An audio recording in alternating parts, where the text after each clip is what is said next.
ગુજરાતમાં ફરી એકવાર વરસાદને લઈને મોટી આગાહી સામે આવી છે। ઓગસ્ટ મહિનાના અંતિમ અઠવાડિયાથી લઈને સપ્ટેમ્બર મહિનાના પ્રથમ અઠવાડિયા સુધી ગુજરાતમાં જોરદાર વરસાદી માહોલ સર્જાવાની શક્યતા વ્યક્ત કરવામાં આવી છે અને આગાહી જાણીતા જ્યોતિષકાર અને આગાહીકાર એવા જયપ્રકાશભાઈ માઢક દ્વારા કરવામાં આવી છે। એમના અનુમાન પ્રમાણે આ વખતે માત્ર દક્ષિણ ગુજરાત કે પૂર્વ ગુજરાત નહીં પરંતુ પશ્ચિમ ગુજરાત એટલે કે સૌરાષ્ટ્રના વિસ્તારોમાં પણ વરસાદની અસર જોવા મળી શકે છે અને આ સૌથી મહત્વની વાત એ છે કે 20 ઓગસ્ટ બાદ જ ગુજરાત તરફ એક પછી એક વરસાદી સિસ્ટમની અસર જોવા મળશે અને બેક ટુ બેક વરસાદી સિસ્ટમના કારણે રાજ્યમાં વરસાદનો નવો રાઉન્ડ શરૂ થવાની શક્યતા વ્યક્ત કરવામાં આવી છે। આપણે જયપ્રકાશભાઈ માઢકની પ્રતિક્રિયા સાંભળીશું પરંતુ પહેલા તેમની આગાહી છે એના વિશે વાત કરી લઈએ તો જયપ્રકાશભાઈ માઢકના અનુમાન પ્રમાણે 20 ઓગસ્ટ બાદ ગુજરાતમાં વરસાદની સિસ્ટમની અસર વધવાની શક્યતા છે।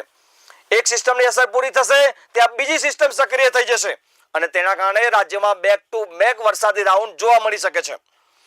જયપ્રકાશ માઢકના અનુમાન પ્રમાણે 28 ઓગસ્ટથી એટલે કે આજથી 12 થી 13 દિવસ બાદ ગુજરાતમાં ભારેથી અતિ ભારે વરસાદની શક્યતા છે અને આ વરસાદી રાઉન્ડ માત્ર 1-2 દિવસ પૂરતો મર્યાદિત નહીં રહે પરંતુ 28 ઓગસ્ટથી દર્શક મિત્રો તારીખ લખી લેશો 28 ઓગસ્ટથી 2 સપ્ટેમ્બર સુધી એટલે કે 28, 29, 30 પહેલી અને બીજી 5 દિવસ સુધી વરસાદી સિસ્ટમ ગુજરાતમાં સક્રિય રહેશે અને આ 5 દિવસ ભારેથી અતિ ભારે વરસાદ ગુજરાતમાં પડી શકે છે। અને આ દર્શક મિત્રો આગાહીમાં સૌથી મહત્વની વાત શું છે? આગાહીમાં સૌથી મહત્વની વાત કે આ વખતે પશ્ચિમ ગુજરાત એટલે કે સૌરાષ્ટ્રમાં પણ ભારે વરસાદની શક્યતા વ્યક્ત કરવામાં આવી છે।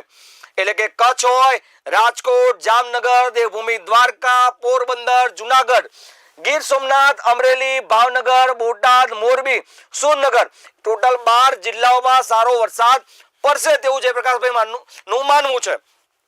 આપણે જયપ્રકાશભાઈ માઢકની પ્રતિક્રિયા સાંભળીશું પરંતુ મિત્રો અહીંયા આગાહી પૂરી નથી થતી। જયપ્રકાશભાઈ માઢકે 4 સપ્ટેમ્બરે પણ વરસાદની શક્યતા વ્યક્ત કરી છે એટલે કે 28 ઓગસ્ટ થી 2 ઓગસ્ટ સુધીની આગાહી એ બાદ એક દિવસનો વરસાદ વિરામ લે તેવી પણ શક્યતા અને ફરીવાર 4 ઓગસ્ટથી ગુજરાતમાં નવો વરસાદનો રાઉન્ડ શરૂ થાય અને 4 ઓગસ્ટથી માંડીને 5, 6, 7, 8, 9 એટલે કે 9 સપ્ટેમ્બર સુધી અહીંયા ભારે વરસાદની આગાહી તેમને વ્યક્ત કરી છે। એટલે કે આખો ઓગસ્ટ મહિનાનો અંતિમ અઠવાડિયું અને સપ્ટેમ્બરનું પ્રથમ અઠવાડિયું આ 2 અઠવાડિયા ગુજરાતમાં વરસાદી માહોલ જામે તેવી સંપૂર્ણ શક્યતાઓ તેમણે વ્યક્ત કરી છે। એટલે જો અનુમાન પ્રમાણે વરસાદી સિસ્ટમો સક્રિય થાય તો ઓગસ્ટના અંતથી લઈને સપ્ટેમ્બરના પ્રથમ અઠવાડિયા સુધી ગુજરાતમાં વારંવાર વરસાદી રાઉન્ડ જોવા મળી શકે છે। જયપ્રકાશભાઈ માઢકની પ્રતિક્રિયા સામે આવી છે, આપણે સાંભળી લઈએ। ઇન્ડિયન ઓશન ડાયપોલની પોઝિટિવિટી વધવાને લીધે ઓગસ્ટના અંતિમ સપ્તાહમાં અને તે પછી સપ્ટેમ્બરમાં પણ બંગાળની ખાડીમાં બેક ટુ બેક એક પછી એક સાયક્લોનિક સર્ક્યુલેશન્સ બનતા જોવા મળશે જે લો પ્રેશર અને ડિપ્રેશનમાં પણ ફેરવાતા જોવા મળશે।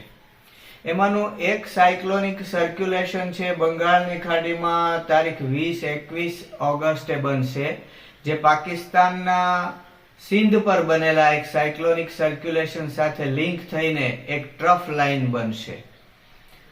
આ સાયક્લોનિક સર્ક્યુલેશન વધુ મજબૂત થઈને ડિપ્રેશનમાં ફેરવાશે અને આ ડિપ્રેશનની મજબૂતાઈ કે ભારને કારણે મોન્સૂન ટ્રફ લાઇન તારીખ 25 ઓગસ્ટથી જ ગુજરાત તરફ ઝૂકવા માંડશે અને તારીખ 28 ઓગસ્ટ સુધી નીચે તરફ એટલે કે ગુજરાત તરફ સતત ગતિ કરશે। 28 ઓગસ્ટ થી 1-2 સપ્ટેમ્બર દરમિયાન લગભગ ગુજરાત ઉપર જ આ મોન્સૂન ટ્રફ લાઇન રહેશે જેથી 28 ઓગસ્ટ થી 2 સપ્ટેમ્બરના સમયગાળામાં ભારેથી અતિ ભારે વરસાદ થવાની સંભાવના રાજ્યમાં રહેલી છે।